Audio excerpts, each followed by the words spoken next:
ആകാശവാണി. നമസ്കാരം. പ്രത്യേക വാർത്താ ബുള്ളറ്റിൻ വായിക്കുന്നത് സുവർണ. രാഷ്ട്രപതി ദ്രൌപദി മുർമുവിന്റെ അഭിസംബോധനയിന്മേലുള്ള നന്ദിപ്രമേയ ചർച്ച പാർലമെന്റിന്റെ ഇരുസഭകളിലും പുരോഗമിക്കുന്നു. രാജ്യത്തിന്റെ ഭാവിക്ക് പ്രചോദനാത്മകമായ ദർശനമാണ് രാഷ്ട്രപതിയുടെ പ്രസംഗം നൽകിയതെന്ന് ലോക്സഭയിൽ പ്രമേയം അവതരിപ്പിച്ചുകൊണ്ട് കേന്ദ്രമന്ത്രിയും ബിജെപി എംപിയുമായ സർബാനന്ദ സോനോവാൾ പറഞ്ഞു. എന്നാൽ രാഹുൽ ഗാന്ധി നടത്തിയ മറുപടി പ്രസംഗത്തിനിടെ സഭ പ്രക്ഷുബ്ധമായി. തുടർന്ന് ലോക്സഭ 3 മണിവരെ നിർത്തിവച്ചു.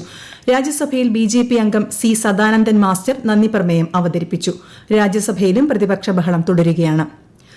നിയമസഭയിൽ പ്രതിപക്ഷ ബഹളം. പ്രതിപക്ഷം കൊണ്ടുവന്ന അടിയന്തര പ്രമേയ നോട്ടീസ് സ്പീക്കർ തള്ളിയതിൽ പ്രതിഷേധിച്ചാണ് പ്രതിപക്ഷം സഭയിൽ ബഹളം വച്ചത്.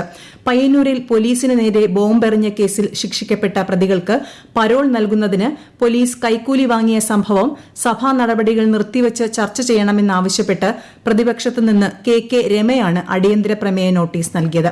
എന്നാൽ വിഷയം അടിയന്തര പ്രാധാന്യമില്ലാത്തതിനാൽ നോട്ടീസ് പരിഗണിക്കാൻ നിർവാഹമില്ലെന്ന് സ്പീക്കർ അറിയിക്കുകയായിരുന്നു. വിഷയം ഗൌരവമുള്ളതാണെന്ന് പ്രതിപക്ഷ നേതാവ് വി ഡി സതീശൻ പറഞ്ഞു. പയ്യന്നൂരിലെ പ്രതികൾക്ക് പരോൾ അനുവദിച്ചത് ചട്ടപ്രകാരമാണെന്ന് മന്ത്രി എം ബി രാജേഷ് സഭയിൽ അറിയിച്ചു. മന്ത്രിയുടെ മറുപടിയെ തുടർന്ന് പ്രതിപക്ഷം സഭ ബഹിഷ്കരിക്കുകയായിരുന്നു. അതേസമയം സംസ്ഥാന ബജറ്റിന്മേലുള്ള പൊതുചർച്ച സഭയിൽ ഇന്ന് ആരംഭിച്ചിരുന്നു. നടപടികൾ പൂർത്തിയാക്കി സഭ ഇന്നത്തേക്ക് പിരിഞ്ഞു.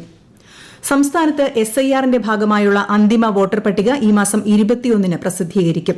ഇതുവരെ ലഭിച്ച അംഗീകരിക്കപ്പെട്ട അപേക്ഷകൾ ഉൾപ്പെടുത്തിയാകും പട്ടിക പ്രസിദ്ധീകരിക്കുന്നതെന്ന് മുഖ്യ തെരഞ്ഞെടുപ്പ് ഓഫീസർ രത്തൻ യു കേൽക്കർ അറിയിച്ചു. പട്ടികയുമായി ബന്ധപ്പെട്ട അവകാശവാദങ്ങളും പരാതികളും സമർപ്പിക്കാനുള്ള സമയപരിധി അവസാനിച്ചെങ്കിലും പൊതുജനങ്ങൾക്ക് തുടർന്നും അപേക്ഷകൾ സമർപ്പിക്കാൻ അവസരമുണ്ടാകുമെന്നും അദ്ദേഹം വ്യക്തമാക്കി.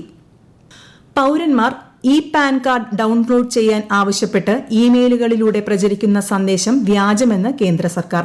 സാമ്പത്തിക വിവരങ്ങളോ മറ്റു വ്യക്തിഗത വിവരങ്ങളോ ആവശ്യപ്പെട്ടുകൊണ്ടുള്ള ഇത്തരം ഇമെയിലുകൾ, ലിങ്കുകൾ, കോളുകൾ, SMS എന്നിവയ്ക്കെതിരെ ജാഗ്രത പാലിക്കണമെന്ന് പ്രസ് ഇൻഫർമേഷൻ ബ്യൂറോയുടെ ഫാക്ട് ചെക്ക് വിഭാഗം അറിയിച്ചു. പെന്നയ്യാർ നദിയിലെ വെള്ളം പങ്കിടുന്നത് സംബന്ധിച്ച് തമിഴ്നാടും കർണാടകയും തമ്മിൽ നിലനിൽക്കുന്ന തർക്കം പരിഹരിക്കാൻ ട്രൈബ്യൂണൽ രൂപീകരിക്കാൻ സുപ്രീം കോടതി കേന്ദ്രത്തോട് നിർദ്ദേശിച്ചു. 1 മാസത്തിനുള്ളിൽ വിജ്ഞാപനം പുറപ്പെടുവിച്ച് ട്രൈബ്യൂണൽ രൂപീകരിക്കണമെന്ന് ജസ്റ്റിസുമാരായ വിക്രം നാഥും NV അഞ്ജരിയയും അടങ്ങുന്ന ബെഞ്ച് ആവശ്യപ്പെട്ടു. പെന്നയ്യാർ നദിയിൽ കർണാടക ചെക്ക് ഡാമുകൾ നിർമ്മിച്ചതും ജലം വഴിതിരിച്ചുവിട്ടതും ചോദ്യം ചെയ്ത് 2018-ൽ തമിഴ്നാട് സർക്കാരാണ് കേസ് ഫയൽ ചെയ്തത്. രാഷ്ട്രപതി ദ്രൌപദി മുർമുവിന്റെ 6 ദിവസത്തെ ഒഡീഷ, ഛത്തീസ്ഗഡ് സന്ദർശനം ഇന്ന് ആരംഭിക്കും. വൈകുന്നേരം ഭുവനേശ്വറിലെത്തുന്ന രാഷ്ട്രപതി ഖോർദ, ജാജ്പൂർ, ബാലാസോർ, പുരി, മയൂർഭഞ്ച് ജില്ലകളിൽ വിവിധ ഔദ്യോഗിക, അക്കാദമിക, സാംസ്കാരിക പരിപാടികളിൽ പങ്കെടുക്കും. ഈ മാസം 7-ന് രാഷ്ട്രപതി ഛത്തീസ്ഗഡിലേക്ക് തിരിക്കും. ശബരിമല സ്വർണ്ണ അപഹരണ കേസിൽ മുൻ ശബരിമല എക്സിക്യൂട്ടീവ് ഓഫീസർ സുധീഷ് കുമാറിന് കൊല്ലം വിജിലൻസ് കോടതി ജാമ്യം അനുവദിച്ചു. മുൻ ദേവസ്വം ബോർഡ് പ്രസിഡന്റ് N വാസുവിന്റെ റിമാൻഡ് കാലാവധി കോടതി 14 ദിവസത്തേക്ക് കൂടി നീട്ടി. കേസിലെ പ്രധാന പ്രതി ഉണ്ണികൃഷ്ണൻ പോറ്റിയുടെ ജാമ്യാപേക്ഷ ബുധനാഴ്ച പരിഗണിക്കും. കേസിൽ തന്ത്രി കണ്ഠരര് രാജീവരും ജാമ്യാപേക്ഷ സമർപ്പിച്ചിട്ടുണ്ട്.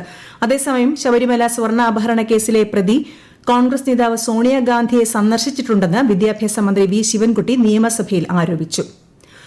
ഡൽഹിയിൽ കനത്ത മൂടൽമഞ്ഞിനെ തുടർന്ന് വിമാന, ട്രെയിൻ സർവീസുകൾ തടസ്സപ്പെട്ടു.